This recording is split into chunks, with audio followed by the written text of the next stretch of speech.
ఓం శ్రీమాత్రే నమః. Welcome back to my channel Rudransh vlogs. ఇప్పటి వరకు మా ఛానల్ ని సబ్స్క్రైబ్ చేసుకోకపోతే గనుక వెంటనే సబ్స్క్రైబ్ చేసుకోండి.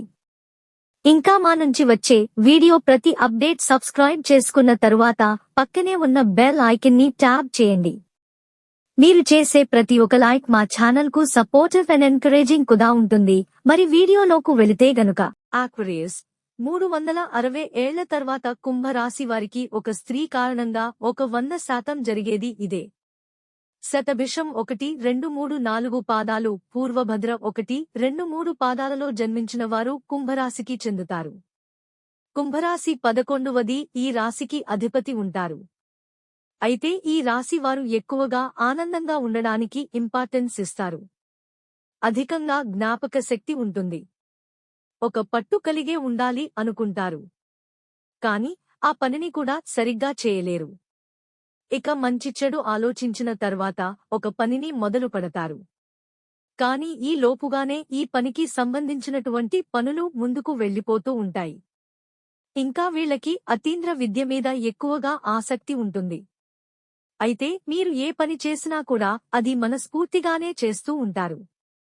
ఆ విధంగా ఉన్నటువంటి కుంభరాశి వారి జీవితంలో ఈ సమయంలో ఎంతో అదృష్టం కలిసొస్తుంది. ఎందుకంటే ఈ సమయంలో కుంభరాశి వారి యొక్క గ్రహస్థితిలో పూర్తిగా మారబోతున్నాయి. ఈ మార్పు అనేది 360 ఏళ్ల సంవత్సరాల తర్వాత వస్తున్న ఈ గ్రహస్థితులు మారడం అనేది జరుగుతుంది.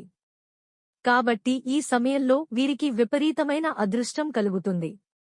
అంతేకాకుండా ఈ స్త్రీ కారణంగా కూడా వీళ్ల జీవితం చాలా కీలకంగా మారుతుంది.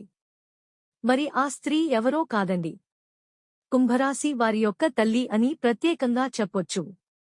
వీరి తల్లి కారణంగా ఈ సమయంలో కొన్ని కీలకమైన మార్పులు చేర్పులు అనేవి చోటు చేసుకోబోతున్నాయి.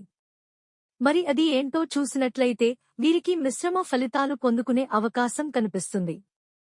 ముఖ్యంగా వృత్తిలో ఒత్తిడి ఎక్కువగా ఉంటుంది అని చెప్పొచ్చు. ఇతరుల ఒత్తిడి మేరకు మీకు ఇష్టం లేకపోయినా కూడా ఈ సమయంలో కొన్ని పనులు అయితే చేయాల్సి ఉంటుంది. అయితే ఈ సమయంలో కుజుడి గోచారం అనుకూలంగా ఉండదు. కాబట్టి మీలో కోపం ఆవేశం ఎక్కువ అయ్యేటటువంటి అవకాశం కనిపిస్తుంది. సూర్యుని గోచారం అనుకూలంగా లేదు కాబట్టి ఆరోగ్య విషయంలో జాగ్రత్త అనేది అవసరం. ముఖ్యంగా ఇంకా రక్తానికి సంబంధించినటువంటి ఆరోగ్య సమస్యల కారణంగా మీరు ఇబ్బంది పడేటటువంటి అవకాశం కల్పిస్తుంది. అయితే ఈ సమయంలో మీ తల్లిగారి అదృష్టం కారణంగా మీరు ఆరోగ్య విషయంలో కూడా సానుకూలమైన ఫలితాలను పొందుకుంటారు. అయితే విశ్రాంతి ఎక్కువగా తీసుకోవడం మంచిది. మంచి పౌష్టికాహారాన్ని కూడా తీసుకోవాలి. దీంతో పాటుగా అనుకూలమైన ఫలితాలను పొందుకుంటారు.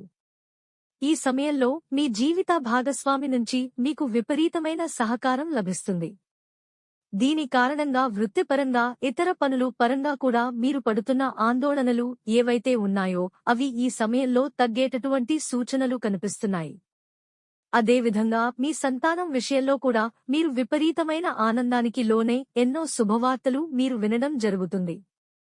దీంతో పాటుగా వ్యాపారస్తులకు చూసుకున్నట్లయితే మంచి సానుకూలమైన ఫలితాలు కనిపిస్తున్నాయి.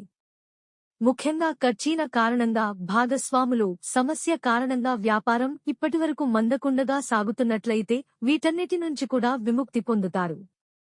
జాగ్రత్తగా ఉండాలి. మీ ఆవేశం కారణంగా మీ మాట తీరు కారణంగా గాని వారు మీకు దూరమయ్యే అవకాశం కల్పిస్తుంది. అనవసరమైన విషయాలపై వాద వివాదాలపై ఎక్కువగా సమయాన్ని వ్యక్తం చేసుకునే అవకాశం ఉంటుంది. కాబట్టి గ్రహస్థితి అనేది మీ తల్లిగారి ఈ అదృష్టం కారణంగా మారడం వల్ల విద్యార్థుల్లో చదువుపై ఉండే నిర్లక్ష్య ధోరణి కూడా తగ్గుతుంది. ఈ కుంభరాశివారు అదేవిధంగా పరీక్షలు రాసేటప్పుడు జాగ్రత్తగా ఉండాలి. Thanks for watching. ఈ వీడియో కనుక నచ్చినట్లయితే ఒక లైక్ వేసి మీ ఫ్రెండ్స్కు షేర్ చేయండి. అలాగే జై శ్రీకృష్ణ అని కమెంట్ చేయండి. Thank you.